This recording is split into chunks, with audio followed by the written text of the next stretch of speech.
We don't take action to please Mr. Trudeau. We take action because it's the best way to serve Quebecers.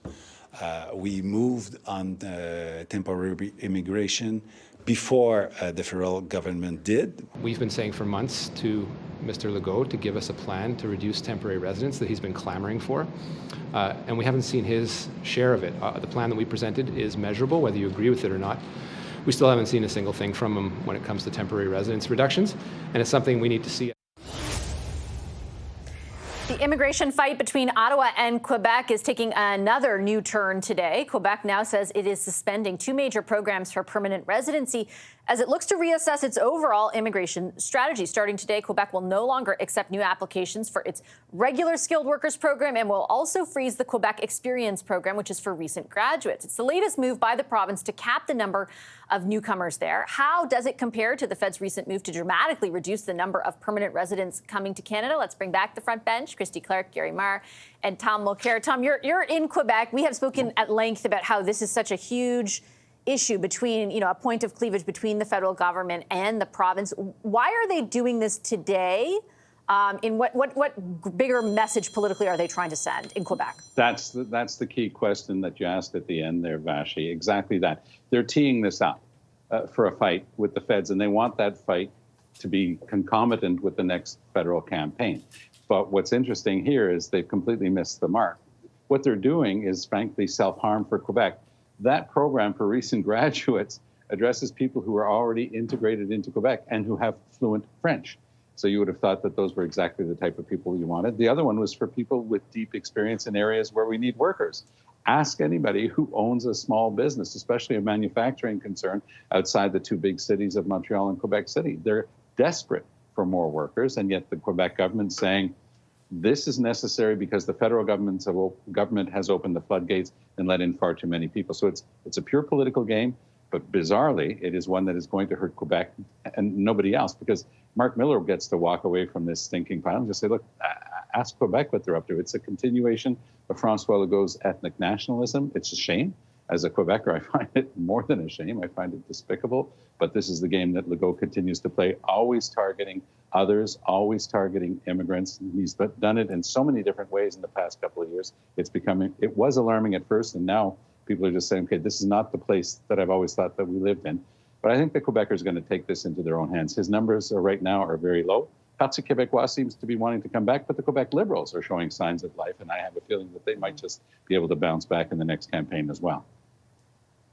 Is the issue of immigration policy, Christy, one that the feds, as far as Quebec is concerned, have to be careful how far they push back on, just given the sensitivity around the issue and the sort of relationship between the federal government and Quebec, or can they afford at this juncture to push back hard? I don't think they I don't think they should push back too hard. I think it has an issue. It's an issue across the country. And as I've said on this show with you, Vassy, before, part of the problem, the principal problem is that the number of immigrants is not concurrent with the growth in our economy. In fact, our economy is falling behind. Standard of living is falling behind.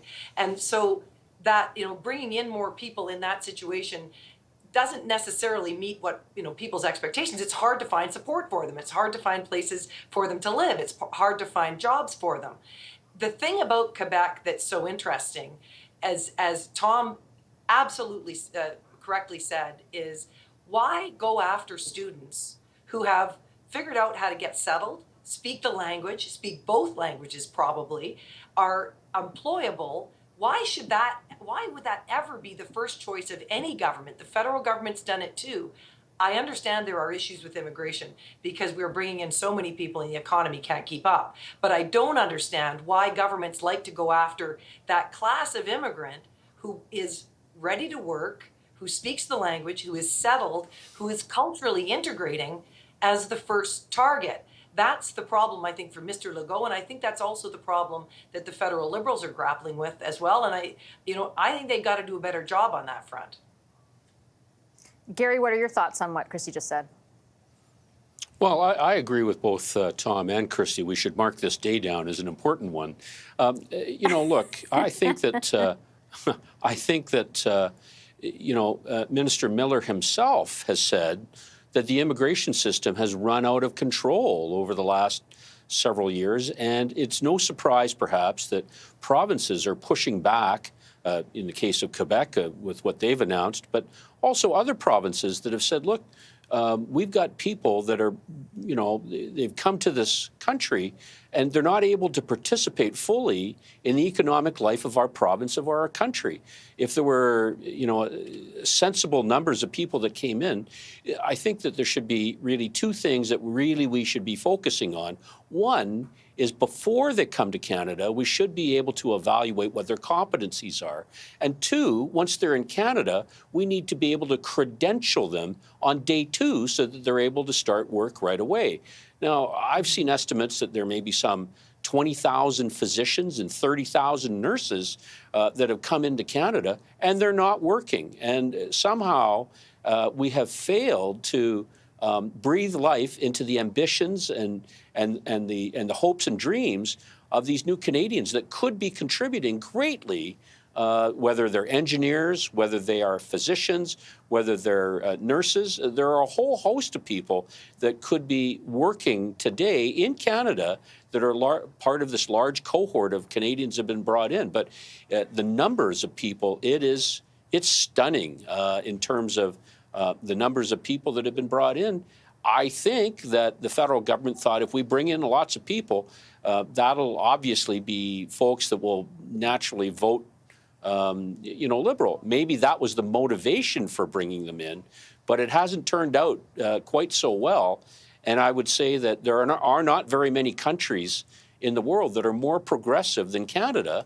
And so if you bring in people from places that are less progressive, look at the election results in the Lower Mainland of British Columbia, where, South Asians clearly rejected the sort of progressive views of the NDP party in places like Surrey and other such parts of the province that have large populations of South Asians. So I think that maybe there was a political motivation for increasing immigration numbers the way they did.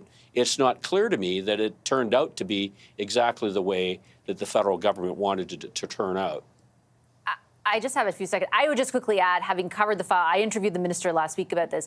I think it's fair to raise the specter of political, something political. But I was there when Dominic Barton and that committee presented the plan for increasing immigration to spur economic growth. I was there when the provinces were asking the federal government to bring in more people because they needed it for the labor market. It's not a singular reason. I don't know for sure what all their motivations are, but I do remember that the ask was being made by a lot of stakeholders at the time.